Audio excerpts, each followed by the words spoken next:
Hello, everyone. Welcome to the Scatter Brethren Network. This is Robin, and this is the way I see it on December the 18th, 2025. Thanks for joining me on this video, which I've entitled Immigration and Assimilation Go Together. Um, we've had a lot of immigration into the United States in the last few years, and that's great. That's wonderful. But a lot of people have come in illegally. Actually, millions of people have come in illegally, not following the law, the appropriate process necessary to be here. And on top of that, a lot of them don't want to fit in to our culture or our laws of the land, and yet are claiming that we need to have, compassion and respect for them according to the Bible. And that is true, we do. For example, uh, a couple of the scriptures that have been used in this regard are Exodus 22:21. You shall not wrong a stranger or oppress him, for you were strangers in the land of Egypt. You were strangers, Israel, in Egypt. You were slaves for hundreds of years. So you know what it's like to sojourn in a foreign land. Numbers 15:15 also is used. As for the assembly, there shall be one statute for you, an Israelite, and for the alien who sojourns with you, a perpetual statute throughout your generations. As you are, so shall the alien be before the Lord. No special treatment. Everybody's the same under the law. That's great. That's wonderful. That's how it should be. However, there are two sides to that coin.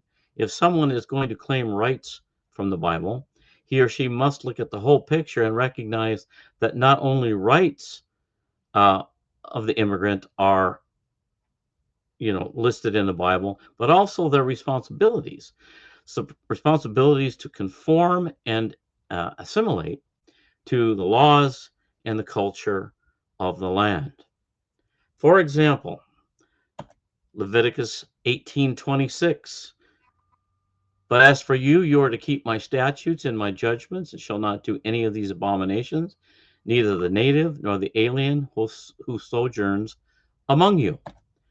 Leviticus 17:12. Therefore I said to the sons of Israel, no person among you may eat blood, nor may any alien who sojourns among you eat blood.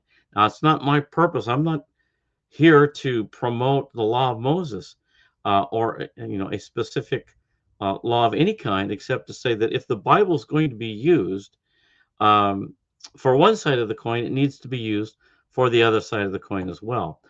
Here's another one, Leviticus 16:29. This shall be a permanent statute for you in the seventh month. On the 10th day of the month, you shall humble your souls and not do any work, whether the native or the alien who sojourns among you.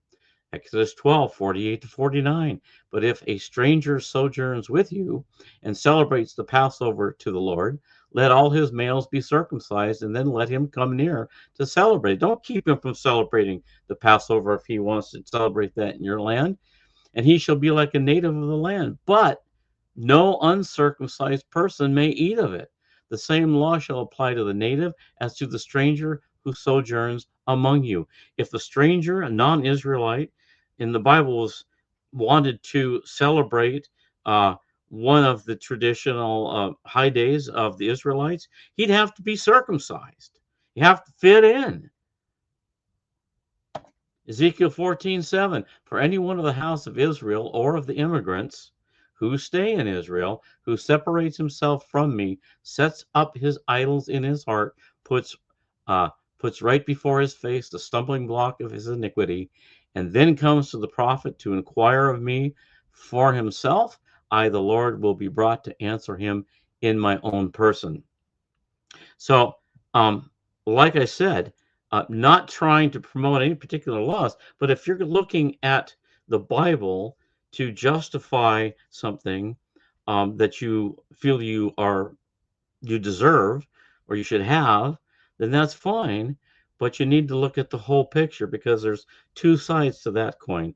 What you need to do is first is to conform. You need to conform to the law of the land. The first law being You need to follow the appropriate process to live here, be here legally. And overall, you have the responsibility to do everything you can do to fit in, to want to fit in. That doesn't mean you have to give up, your entire culture or anything like that, but you do have to want to belong to the United States as a citizen, perhaps, if you want to go down that route. But as an immigrant that lives here on a permanent basis, you need to conform to the laws and the culture of the land as best as you possibly can. So it's all about intent, it's all about desire. And that's all I have to say on that subject. It's pretty straightforward, I think. I want to remind you before I go to check the Scattered Brethren Network website every once in a while. Go to scatteredbrethren.org and check to see if there's any new cities or towns listed there that maybe weren't there before the last time you checked. What this means is that this city or town um, has people in it, at least one person who has signed up on the list, who believes that God is just one person. That's the Father. Jesus is not God, he's the Son of God. And that's kind of rare these days, but that's what we believe. And I'm quite very sure that's what the Bible teaches.